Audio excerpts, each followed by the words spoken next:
Wel, bore da a chroeso yn gwasanaeth ni. Dwch i ni gael dechrau efo gweddi. O Dduw Dad, da ni'n diolch i chdi am y cyfle da ni'n gael i ddod o flaen di wan.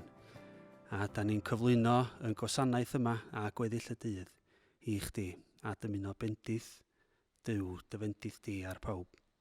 Yn enw Iesu Grist, amen. Wel, da ni'n byw mewn cyfnod reit rhyfedd, dwi yma mewn capal gwag ar ben fy hun. A mae'r cwestiwn yn dod o be da chi feddwl o Iesu Grist? Ydy capal rhywbeth i wneud efo Iesu Grist? Os rhaid ni fynd i capal i fynd at Iesu Grist? So be dwi eisiau gwneud bore yma ydy canolbwyntio a be mae Iesu yn deud. Does a ddim trefn gwasanaeth arferol yma, mae'n wag yma. Felly dwch ni gael canolbwyntio ar Iesu. A dwi eisiau troi i Ioan pennod 6, adnod 37 bore yma. Bydd pawb mae'r tad yn ei roi i mi yn dod ata i, a fydda i byth yn gyrru i ffwrdd unrhyw un sy'n dod ata i.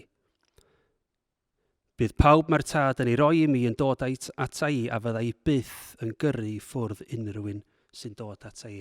Felly, illa bore yma, da chi'n ffeindio eich hunan mewn sefyllfa eitha rhyfedd lle da chi'n ista ar soffa yn eich tŷ chi ar fore dydd Sul yn dod i Caersalem trwy Facebook neu YouTube, neu hyd yn oed da chi'n ffeindio eich hunan yn ista ar soffa eitha fore dydd Sul yn gwylio YouTube a Facebook a'n gwylio Caersalem, sef capal, a illa hynna am y tro cyntaf. Ond dwch ni canolbwyntio be mae Iesu dweud, mae'n deud pwy bynnag sy'n dod ato fo, neith o ddim gyrru nhw ffwrdd. Mae'r cyfnod yma'n eitha anodd, mae'n gallu fod yn gyfnod reit braf ar un ffordd, ond hefyd mae yna straen yn does. Da ni'n gweld straen ar gymdeithas, mae yna straen ar unigolion hefyd. A dwi'n dod ar draws yr dyfyniad yma, dwi eisiau rhannu efo chi bore yma. Every human friend has a limit. If we offend enough, if a relationship gets damaged enough, if we betray enough times, we are cast out. The walls go up. With Christ, our sins and weakness are the very CV items that qualify us to approach him. Nothing but nothing to him is required. First that conversation, and 1,000 times thereafter, until we are with him upon death. Felly, os da chi'n ffeindio eich hunan yn mynd trwy ryw gyfnod eitha anodd ar y funud, neu da chi jyst yn ffeindio eich hunan yn chwilio am ryw atebion gai annog chi bore yma i agor eich calona a derbyn Iesu Grist i fewn i'ch calona. A da ni'n mynd i ganu gyntaf rwan, agor a lygaid fy nghalon, a dwi eisiau chi fyfyrio ar y geiriau yna agor a lygaid fy nghalon.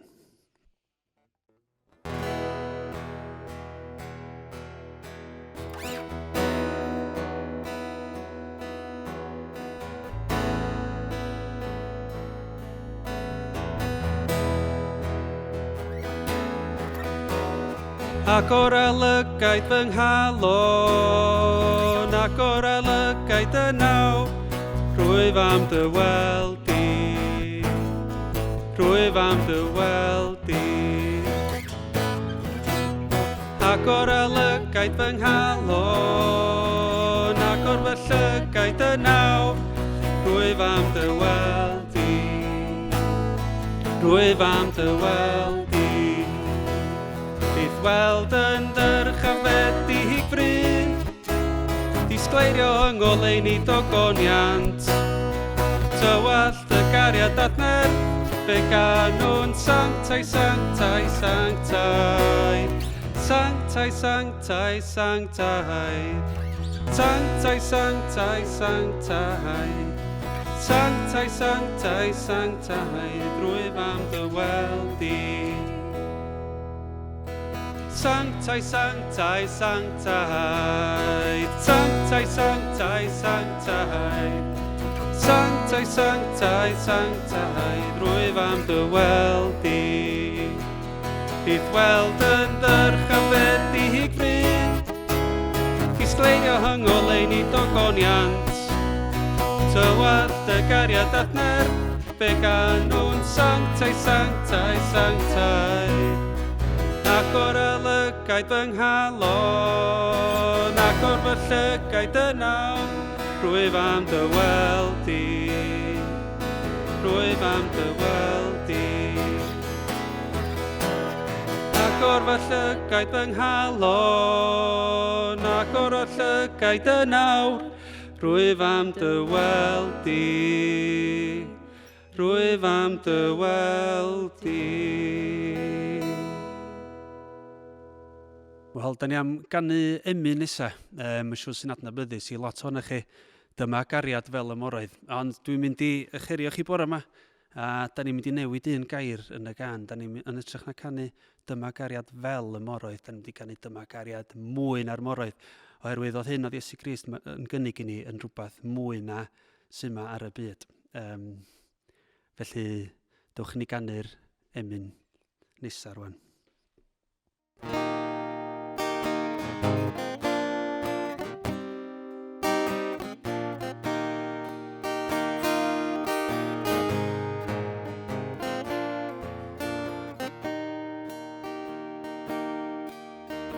Dyma gariad mwy na'r moroedd, tosturiaethau mwy na'r lli. Twysog bywyd byr yn marw, marw i brynu'n bywyd ni. Beidio a chofio amdano, pwy all beidio a thraethu glod. Dyma gariad nad yn angof, tra fod nefoedd wen yn bod.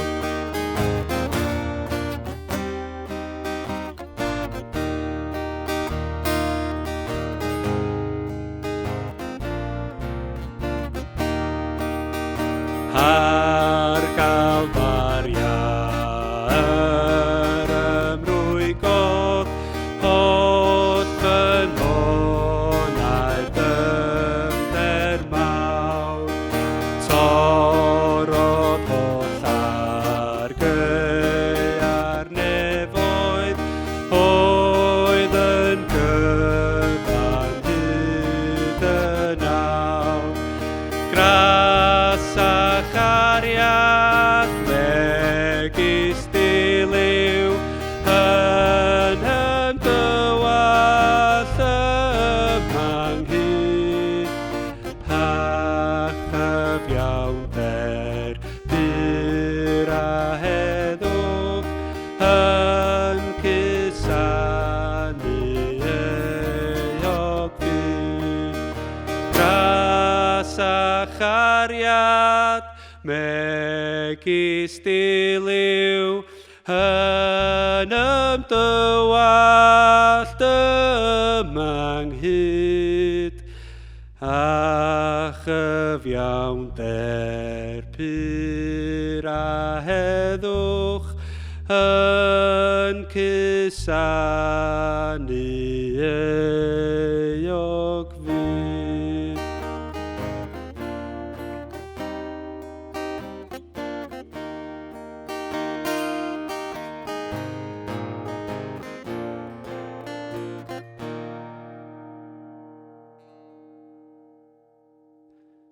Wel, diolch am addoli efo fi bore yma, a dwi'n gobeithio gafwch chi fendith allan ar addoliad yna, a dwi'n dymuno bendith ar gweddill gwasanaeth gyda ni bore yma i chi, a bendith Duw ar eich diwrnod chi.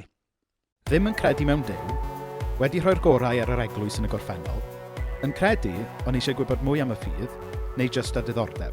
Mae'r cwrs alffa i bawb, mae'r cwrs alffa i ti. Mae'n gyfle i edrych ar gwestiynau mawr bywyd. Mae Caersalem Caernarfon yn bwriadu cynnal y cwrs alffa ar-lein yn y Gymraeg yn ystod yr wythnosau nesaf. Bydd y sesiynau yn rhyw awr a chwarter fydd yn cynnwys gair o groeso, gwylio ffilm hanner awr, a'r ffilm fydd yr unig ran Saesneg, ac yna trafodaeth yn y Gymraeg am hanner awr i orffen. Dim os lle i chi'n byw, allwch chi ymuno gyda ni dros Zoom, ac yn ar ddiwedd y cwrs, newn ni roi chi mewn cyswllt gyda eglwys sydd yn lleol i chi. Byddwn ni'n dewis diwrnod ag amser sy'n fwyaf cyfleus i'r rhan fwyaf o bobl bydd wedi cofrestru diddordeb. Felly beth amdani? Ewch draw i caersalem.com/alpha i gofrestru eich diddordeb heddiw. A cofiwch wneud hynny cyn Mai y 15fed. Croeso i chi ymuno gyda ni i edrych ar rai y gwestiynau mawr bywyd. Helo ffrindiau, croeso i grŵp cymuned nos Fawrth yma ar Zoom. Newn ni fynd rownd y stafell yn dweud o le i chi'n dod. Tora, le wyt ti? Dwi'n Felin Heli. Maggie. Yn Arfon. Arwel Lowry. Pen y Groes! Gwano. Tos Tryfan. Sew. Ceinant Llanrig. Drew. Caeathro. Ann. Wel y Llan Caernarfon. Wel, dyna ni. Da ni mewn llefydd gwahanol, neto da ni gyda'n gilydd fel teulu a fel eglwys. Os ych chi ddim yn rhan o grŵp cymuned, a bod chi yn meddwl byddwch chi'n hoffi ag un o'n grwpiau cymuned yn yr amser yna, plis cysylltwch gyda fi ac allwn ni gysylltu gyda chi yn un o grwpiau. Ond am nawr, hwyl fawr. Un o negeseuon canolog Iesu oedd fod teyrnas Dduw gerllaw, neu fod teyrnas Dduw yn agos. Ac un o rannau mwyaf enwog gweddi'r arglwydd yw deled dy deyrnas. Ond beth yn union yw'r syniad yma sydd yn y Beibl am deyrnas Dduw, a bod y deyrnas yma yn dod yma fel yn y nefoedd? Wel, all neb wadu fod yna rhywbeth ddim cweit yn iawn gyda'r byd yma. O newyn a thlodi ac o dor perthynas i'r argyfwng presennol. Mae yna rhyw reddf yn dweud wrthyn ni mae nid fel yma mae hi fod. Falle fod yna hiraeth yn eich calon chi, heb i chi hyd yn oed allu esbonio'r peth yn iawn, i deyrnas arall dorri trwyddo mewn i'r byd toredig yma. Wel, dyna un ffordd o geisio deall neges Iesu fod teyrnas Dduw gerllaw. Yr addewid fod yna frenin wedi dod sydd am droi popeth ben i weired ac sydd yn y busnes o roi popeth yn iawn. Ond y broblem ydy, a dyma sydd efallai yn anodd i ni ddeall, yw ein bod ni'n byw mewn cyfnod nawr lle mae'r deyrnas yn torri trwyddo ond heb ei sefydlu'n llawn. A falle fod rhai ohonoch chi, union fel ydw i, wedi ffeindio chi'n yn gofyn sut allai brofi a bod yn berson teyrnas Dduw yng nghanol y storm i ni gyd yn ei brofi ac yn byw trwyddo fe ar hyn o bryd.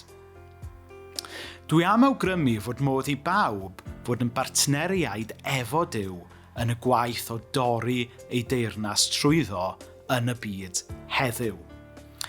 Yn yr Hen Testament, yn Exodus 19 adnodau 7 a 6, mae Duw yn dweud wrth ei bobl, fi sydd bia'r ddeiar gyfan, a byddwch chi'n offeiriaid yn gwasanaethu'r brenin ac yn genedl sanctaidd. Dyna'r neges rwy ti i'w rhoi i bobl Israel.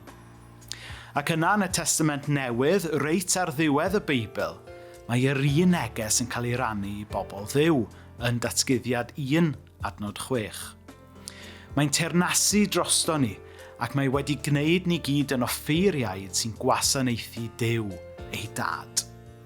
Mae Duw wedi eich gwahodd i fod yn bartneriaid gyda fe wrth i'w deyrnas dorri trwyddo yng nghanol y byd toredig yma.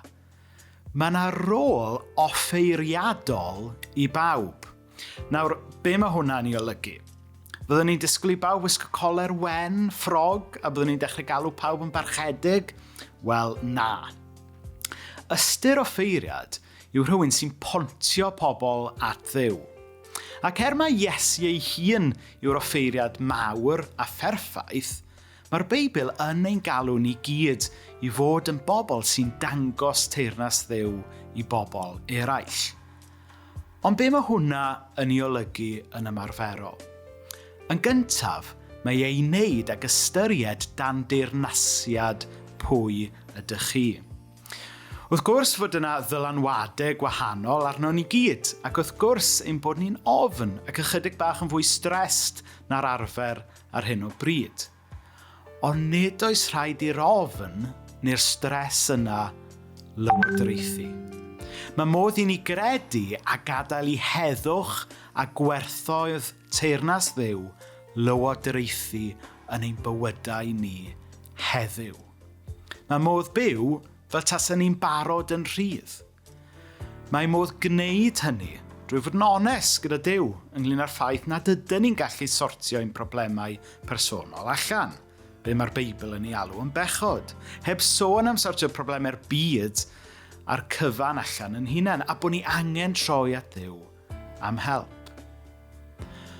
Yn lle gadael i'r ffordd i ni'n byw, y ffordd da ni'n siarad efo'n gilydd a beth da ni'n gwneud gyda'n amser a'n egni gael ei reoli gan ofn a stres, fe allwn ni fyw drwy adl i werthoedd ag ysbryd teyrnas Dduw yn rheoli ni. Pan oedd Duw yn gwahodd i bobl i fod yn bartneriaid efo fe yn yr Exodus ac hefyd yn datguddiad, oedd e'n gwahodd ei bobl i fod yn offeriadon mewn amgylchiadau anodd. Yn Exodus, roedd ei bobl wedi bod yn gaeth yn yr Aifft a nawr yn wynebu taith hir yn yr anialwch. Yn datguddiad, oedd yr eglwysi'n wynebu erledigaeth ofnadwy dan law yr ymerawdwr Rhufeinig. Ond roedd pobl Duw dal yn cael ei galw i fod yn bobl y deyrnas, yn cael ei galw'n offeriadon ac yn bobl oedd yn tystio a dangos fod teyrnas well yn torri trwyddo hyd yn oed yn wyneb ar gyfwng. Dydy gobaith y Cristion ddim yn dibynnu ar circumstances heddiw. Mae'n dibynnu ar yn gobaith fod teyrnas well yn torri trwyddo. Yng nghanol yr argyfwng yma, wy'n credu y gallwn ni weld arwyddion o'r deyrnas yna yn torri trwyddo. Wrth i'r banciau bwyd sy'n cael ei redeg gan eglwysi trwy'r wlad fwydo mwy a mwy o bobl. Wrth i bobl stopio a meddwl am Dduw a Iesu, falle am y tro cyntaf erioed neu o leiaf am y tro cyntaf ers bod nhw'n blant yn ysgol Sul.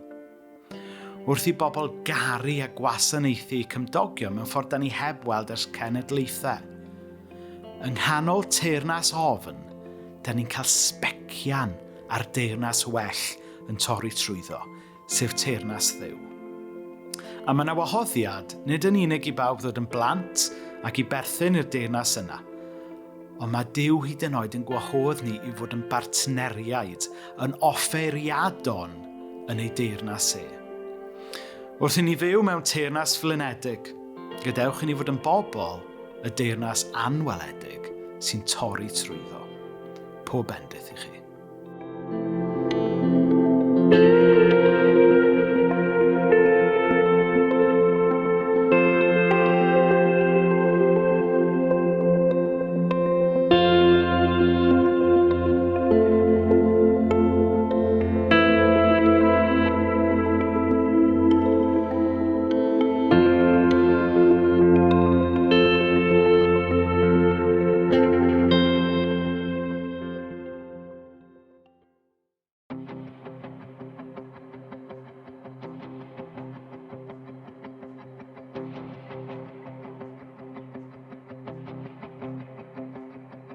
Be godaf halleluia yng ngwydd fy holl elynion ni. Be godaf halleluia yn uwch na mangrediniaeth i. Be godaf halleluia caneuon yw fy arfa i. Be godaf halleluia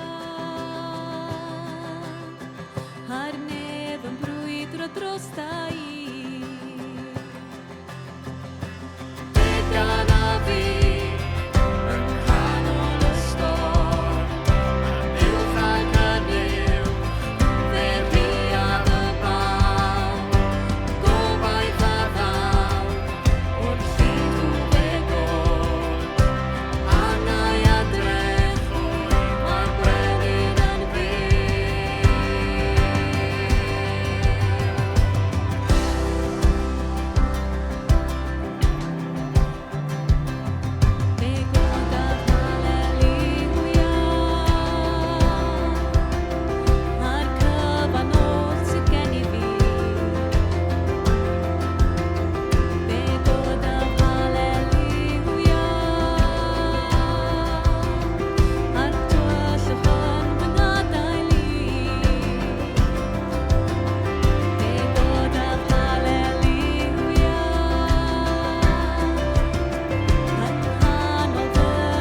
mewn yn uwch eto